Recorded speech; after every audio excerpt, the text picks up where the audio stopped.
चला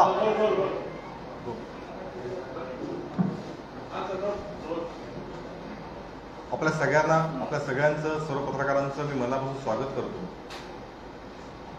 आपल्या सगळ्यांना माहिती आहे मधला 2.5 वर्षाचा कालखंड हा महाराष्ट्रामधल्या अनेक घटनांचा होता। एक प्रकारे अनेक भ्रष्टाचार प्रकरण सगळी होती आणि या सगळ्या 2.5 वर्षाच्या राजकीय एक प्रकारच्या घटना घडत होत्या। त्याच्यावरती भारतीय जनता पार्टीचे चर्चा प्रतिनिधी पॅनलिस्ट ज्याला आपण म्हणतो असे विनायक आंबेकरजी आपल्या समोर इथे बसलेले आहेत। त्यांनी एक पुस्तक लिहिलं। या पुस्तकाचं प्रकाशन आज आपल्याला इथे करायचं आहे, पण ते करण्यापूर्वी त्या पुस्तकाविषयीचं प्रास्ताविक त्यांनी करावं अशी मी त्याला विनंती करतो आणि मग आपण प्रकाशन करू। माननीय किरीटजी, माननीय केशवजी आणि सर्व पत्रकार बंधूंनो भगिनींनो, आपल्याला आत्ताच केशवजींनी सांगितलं तसं या 2.5 वर्षाच्या काळामध्ये वसुली कांड आणि भ्रष्टाचार हा एक प्रथा, ही एक नवीन प्रथा महाराष्ट्रामध्ये पहिल्यांदाच आपण अनुभवली। अशा प्रकारची ज्या प्रवृत्ती असतात त्यांच्याविषयीची वस्तुस्थिती जनतेसमोर यावी आणि जनतेला त्याची पूर्ण माहिती व्हावी, त्यातली जे कळीचे मुद्दे आहेत ते जनतेला माहिती व्हावे। कारण शेवटी याच्यामध्ये जो वाया जाणारा पैसा आहे किंवा भ्रष्टाचार होणार आहे तो जनतेच्या पैशाचा होणार आहे। त्यामुळे कशा प्रकारचा भ्रष्टाचार झाला, कशा प्रकारचा भ्रष्टाचार केला जातो, झाला हे म्हणण्यापेक्षा, आणि राजकीय अस्थिरता जर कुठल्याही राज्यामध्ये आली आणि त्यामध्ये जर एखाद्या व्यक्तीने आपला अहंकार असेल, आपली बेमुरवतखोरपणा असेल किंवा आपल्या कुणाची काळजी न करण्याचा जो स्वभाव आहे, मी म्हणेन तेच खरं, हम करे सो कायदा, अशा प्रकारच्या प्रवृत्तीच्या माणसामुळे जर काही घटना घडत असतील तर त्या जनतेला पूर्णपणे माहिती व्हाव्यात। त्याच्या मागची जी रीड बिटवीन द लाईन्स आहे ते जनतेला माहिती व्हावं आणि जनतेने विचारपूर्वक पुढच्या काळामध्ये निर्णय घ्यावा या हेतूने हे पुस्तक लिहिलेलं आहे। पुस्तक कुठल्याही व्यक्तीविरुद्ध नाही, तर पुस्तक हे प्रवृत्तीविरुद्ध आहे। आपल्या भारतीय लोकशाहीचा एक उज्ज्वल इतिहास आहे आणि त्या इतिहासामध्ये एवढ्या बिनधास्तपणे अशा प्रकारचा भ्रष्टाचार करणं, त्या भ्रष्टाचाराचं समर्थन करणं, त्या भ्रष्टाचाराच्या समर्थनावरती न थांबता तो भ्रष्टाचार करणाऱ्या व्यक्तीला धमक्या देणं आणि त्या व्यक्तीविरुद्ध बोलणं, असे प्रकार जर व्हायला लागले तर आपली भारतीय लोकशाही धोक्यात आहे असं मानायला काही हरकत नाही। त्यामुळे केवळ आणि केवळ भारतीय लोकशाहीची सुदृढता वाढवण्यासाठी किंवा भारतीय लोकशाहीला सुदृढ करण्यासाठी म्हणून या पुस्तकाचा प्रपंच आहे। पुन्हा एकदा सांगतो की हे कुठल्याही व्यक्तीविरुद्ध नाही, कुठल्याही संस्थेविरुद्ध नाही, तर हे एका प्रवृत्तीविरुद्ध आहे आणि या प्रवृत्तीचा विरोध वेळीच केला तर याच्या पुढे या प्रकारच्या प्रवृत्ती वाढणार नाहीत राजकारणामध्ये, असा ठाम समज असल्यामुळे मी हे काम केलेलं आहे। मी 3 पुस्तकं लिहिलेली आहेत आणि त्या 3ही पुस्तकांमध्ये अशा प्रकारच्या ज्या घटना असतात त्याचा लोकशाही पद्धतीने विरोध मी व्यक्त केलेला आहे। त्यामुळे मी या प्रकारचं पुस्तक आत्ता आपल्यासमोर सादर करीत आहे।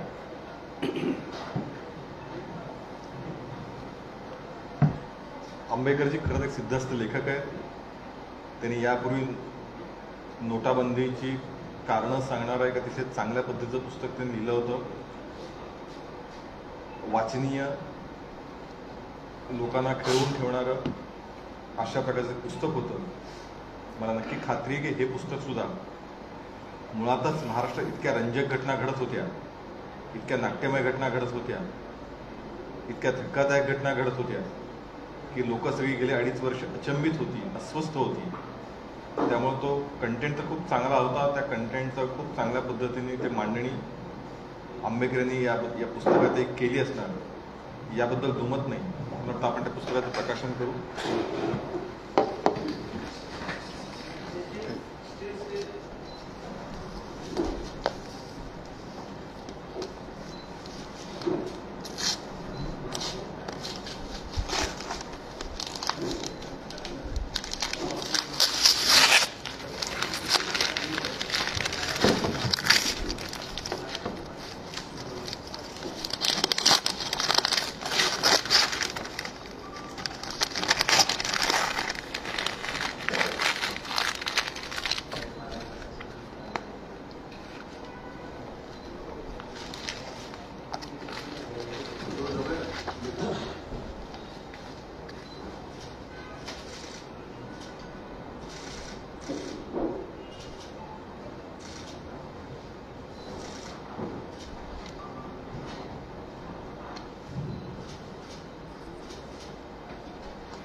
प्राध्यापक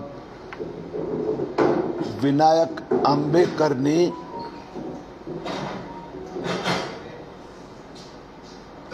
चांगला प्रयत्न केला आहे.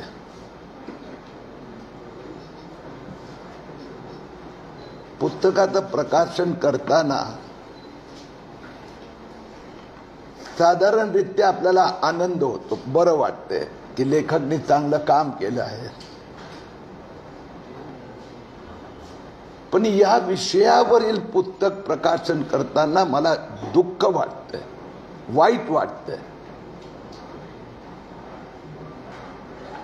माझा महाराष्ट्रात, आपल्या महाराष्ट्रात असे दिवस यावो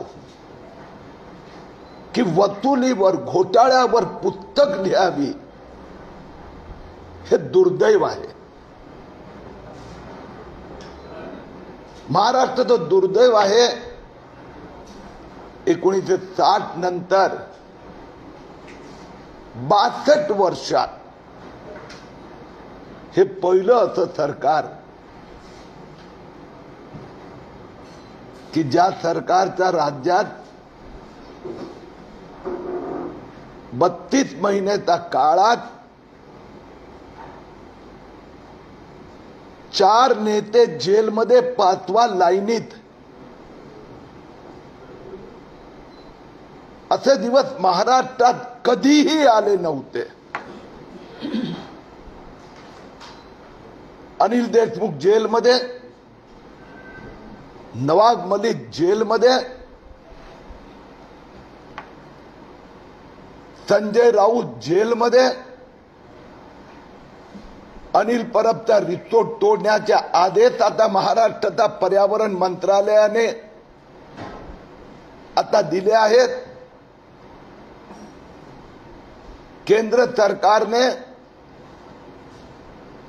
जे अनिल परबवर फौजदारीचा खटला दाखल केला, त्याची 18 ऑगस्टला सुनावणी आहे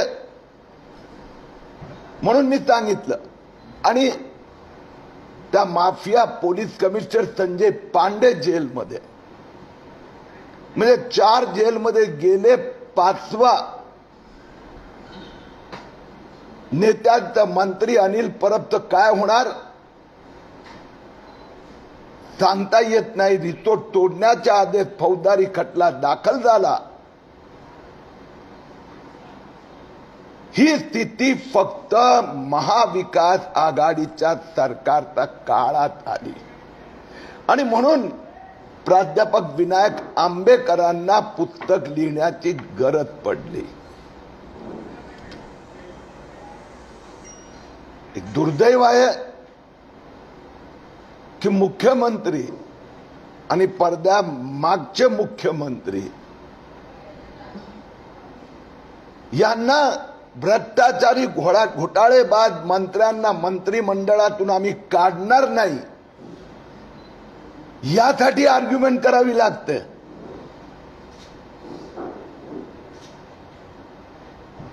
दुर्दैव असं आहे की ज्या नवाब मलिकला आतंकी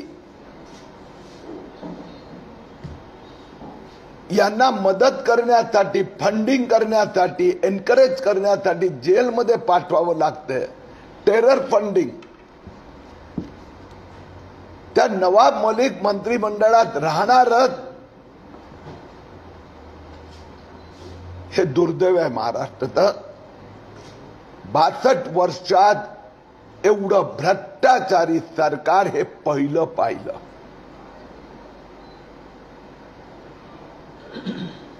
महाराष्ट्र सोडा, देशात असा प्रकाराचं घोटाळेबाज, माफियागिरी करणारं सरकार. हनुमान चालीसा म्हणणाऱ्यांना जेलमध्ये पाठवलं जातं.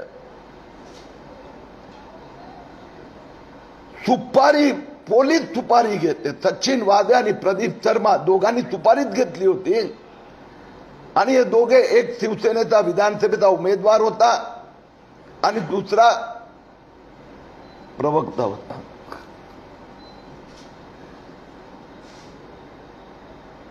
मी विनायक आंबेकरचं कौतुक करतोय.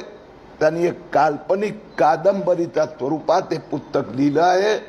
हे जनजागरण करण्याच्या दृष्टीने निश्चितपणे उपयोगी ठरणार.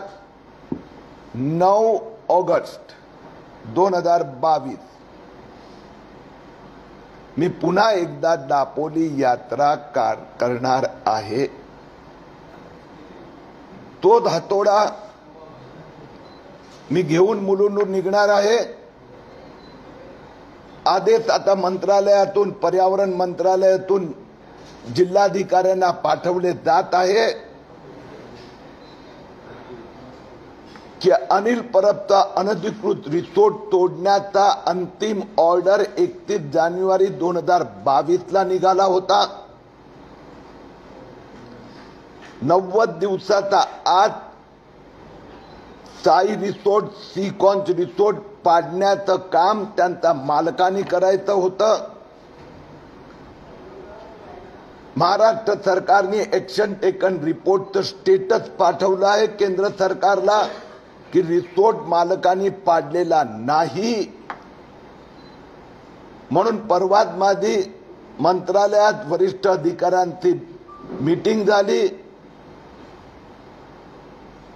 आता पर्यावरण मंत्रालयात द्वारा रत्नागिरी जिल्हाधिकाऱ्यांना यांची जबाबदारी आहे दोघांची की रिसोर्ट पाडण्याचं काम त्यांनी ताबडतोब सुरू करावं. 5 स्टार रिसोर्ट आहेत, 2 रिसोर्ट आहेत, त्यासंबंधी कोणत्याही कोर्टाने स्टे दिलेला नाहीये. त्याच्यामुळे हे पाडण्याचं काम महाविकास आघाडीच्या सरकारने थांबवलं होतं, इम्प्लिमेंट नव्हतं केलं. कारण की एक्झिक्युशन करायची जबाबदारी राज्य सरकारची असते. आताच्या राज्य सरकारने आपली जबाबदारी स्वीकारली आहे. या विषयात माझी स्वतः माननीय मुख्यमंत्री एकनाथराव शिंदे आणि माननीय उपमुख्यमंत्री देवेंद्र फडणवीस या दोघांची स्वतः माझी चर्चा झाली आहे. आणि मी जसं आपल्याला सांगितलं, जे पर्यावरण सचिव आहेत मनीषा म्हैसकर, MCZMA यांनी ताबडतोब याची कारवाई करण्याची तयारी दर्शवली आहे. मला विश्वास आहे की रत्नागिरी जिल्हाधिकारी लवकरात लवकर हा रिसोर्ट पाडण्याचं काम सुरू करणार. आणि त्यासाठी 9 ऑगस्ट क्रांती दिवस, जसं हे घोटाळ्यांचं परवाचं पुस्तक आहे तसं ते घोटाळ्यांचं, महाविकास आघाडीचा घोटाळ्यांचं काय म्हणायचं त्याला, स्तंभ आहे, एक स्मारक आहे. तर त्या स्मारक, अशा स्मारकामुळे महाराष्ट्राची 12.5 कोटी जनतेची अस्मितेवर डाग लागलेला आहे. म्हणून ते घोटाळ्यांचं स्मारक पाडण्यासाठी, तोडण्यासाठी तो हातोडा घेऊन आम्ही दापोलीला 9 नोव्हेंबरला जाणार. सकाळी 7 वाजता 9 ऑगस्ट या क्रांती दिवशी आम्ही सकाळी 7 वाजता मुलुंडून या यात्राद्वारा दापोलीला दुपारी 4 वाजेपर्यंत पोहोचणार आणि तो हातोडा रत्नागिरी जिल्हाधिकाऱ्यांना भेट देणार. भाजपाचे प्रदेश उपाध्यक्ष आणि माध्यम विभागाचे प्रभारी माधवराव आलेले, पुस्तकाविषयी माधवराव.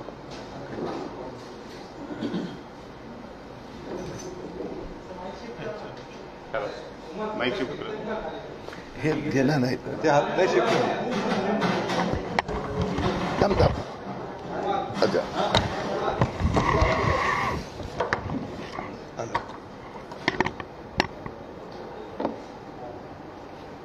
माझे सहकारी आणि भारतीय जनता पार्टीच्या आर्थिक विषयांमध्ये आपली भूमिका वारंवार मांडणारे प्राध्यापक विनायक आंबेकर यांचं हे दुसरं पुस्तक आहे, किंगमेकर क्रॉनिकल, वसुली आणि घोटाळ्यांचं पर्व.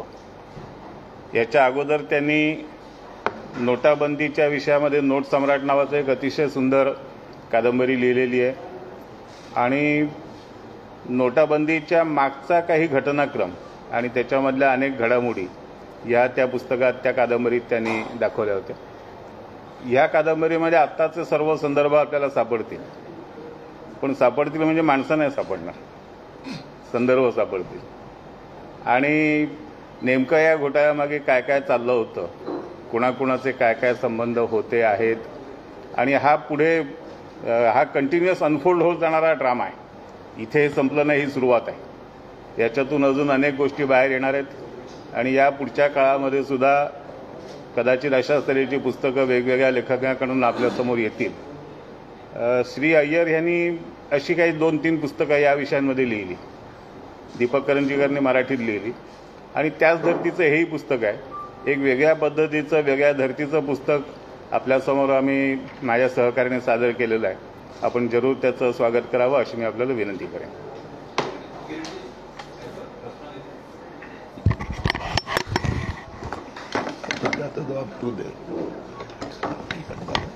केशवला बोल. आतापर्यंत महाविकास आघाडीमध्ये माजी मंत्र्यावर कोणकोणत्या मंत्र्यावर कोणकोणते आरोप केलेले आहेत? कुणावर केले नाहीत विचारा, कुणावर केले नाहीत विचारा. ती संख्या सांगता येईल पटकन. असं आहे की पहिली माझी आपल्या सगळ्यांना नेहमी ते विनंती असते की नेहमी आपण आरोप शब्द वापरतात तो बरोबर आहे, पण त्याचा माधवराव आणि माझा परिचय देताना अर्थशास्त्र ते आंबेडकर संबंधी बोलले, पण मलाही लागू होते थोडं. तर मी जे घोटाळे झाले त्याचे पुरावे आपल्या समक्ष मांडले, त्याच्यावर काय काय कारवाई झाली हे सगळ्यांच्या समोर आहेत. आता कुठलाही याच्यात ज्याला आपण अभियान म्हणतो, चळवळ म्हणतो, तर चळवळीत जे मुख्य ज्याची सगळ्यात जास्त किंवा हे असतात त्यांना सजा होते, काहींना जेल, काहींना बेल, काहींना हॉस्पिटल, म्हणजे हॉस्पिटलला जावं लागतं, काहींना आर्थिक शिक्षा होत असते. ते सगळ्यांच्या समोर आहेतच. त्यातलं काही आपल्याला याद दिसेल. 9 ऑगस्टला तुमचा हातोडा दापोलीच्या रिसॉर्टवर पडणार का? आम्ही 9 ऑगस्टला तो हातोडा, कारण की आत्ता हातोडा आम्हाला हातात घ्यायची गरज पडली, कारण की मागचं जे सरकार होतं ते अनिल परबचं संरक्षण करत होते, अनधिकृत बांधकामाची रक्षा करत होते. आता आज महाराष्ट्र मंत्रालयाने मला आश्वासन दिलं, कबूल केलं की डिमोलिशनचं प्रोसेस सुरू झालेला आहे. मंत्रालयातून आता रत्नागिरी जिल्हाधिकाऱ्यांना आदेश जात आहे. म्हणून ही जबाबदारी त्यावेळी पण रत्नागिरी जिल्हाधिकारीची होती, यावेळी पण आहेत. म्हणून हा हतोडा हे महाराष्ट्राच्या जनतेच्या भावनेचं प्रतीक आहे. ते आम्ही जिल्हाधिकाऱ्यांना सुपूर्द करणार. थांबूया. थँक्यू.